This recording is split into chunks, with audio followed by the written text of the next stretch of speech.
In Ois Gimel, the Rebbe tells us that a person that's using their Malchus improperly, a person who is having an experience of this world which is disconnected from the aspect of Mar Drar, where it's mamash free. It's free to be what it was always meant to be, to become a kli for the revelation of a Kadosh Baruch Hu's presence. The aspect of a Haisel Hashem Hamalucha, a person that's not living that way, could chas v'shalom fall under the category of Rabbanos Mikaberes Es Ba'alel, where the capacity to have an influence, to have ashpa, could end up mamish killing a person, kiviyachol. Mikaberes Es Ba'alel. And the way that the Rebbe learns this is because we learn from a pasuk in Yecheskel, where HaKadosh Baruch Hu is telling Yecheskel Hanavi, who's the ultimate mashpia, so to speak, whose whole job was to utilize his experience of hashpa and that capacity, his, what we spoke about in an earlier video, his sharish neshama, right, lefi bechinasai, that he was meant to go and be mazer and meichiach. So HaKadosh Baruch Hu tells Yecheskel, Soifen esaticha leveis Yisrael, I've placed you as a seer, as a navi, as a guide for the Bnei Yisrael. Ha'ataki is arta Russia, and if you're going to do what you're supposed to do and use your malchus properly, so then it's on him. Hu be'avayna yamos, that's his business. But in as much as you used your capacity for influence in the proper way,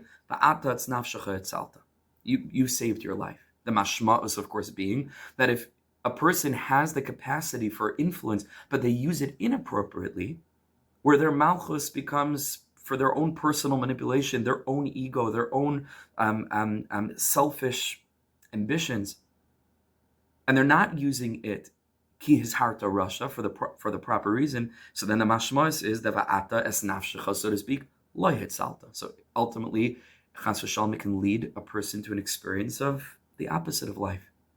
Lo hitzalta, na va'ata es nafshecha hitzalta.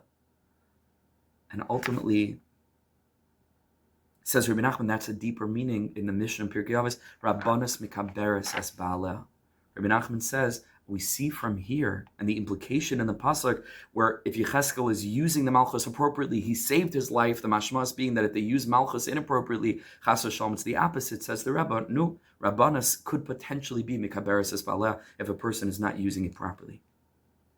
And the lashon that Rebbe Nachman uses is v'im hu mazhir, that if this person is using his or her sphere of influence to be maser and mechiach, to help guide Yidden and to help bring das to the world and help live in such a way where our very being exudes a spirit of emunah to the world, then he's doing what he should be doing. Umatzil es nafshay.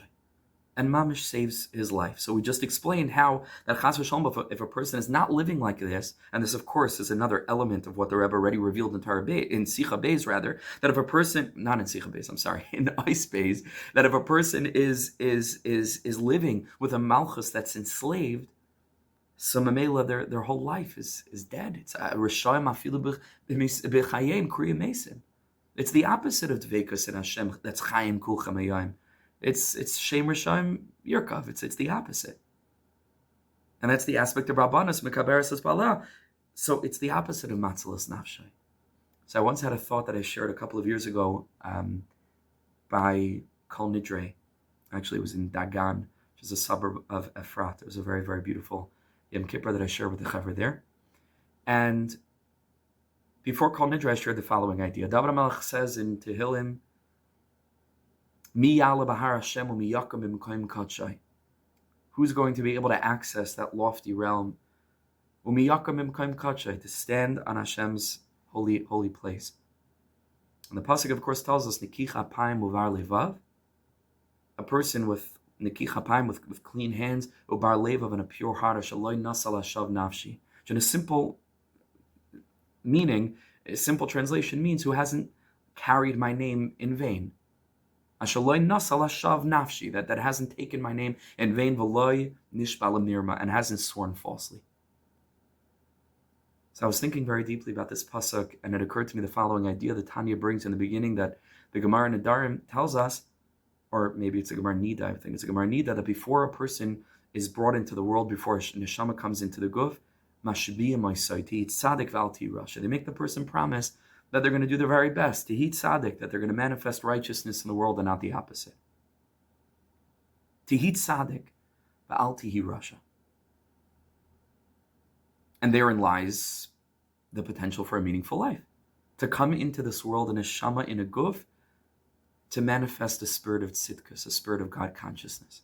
Tehit Tzaddik. What does it mean to be born? What does it mean for an neshama to come down into a guf?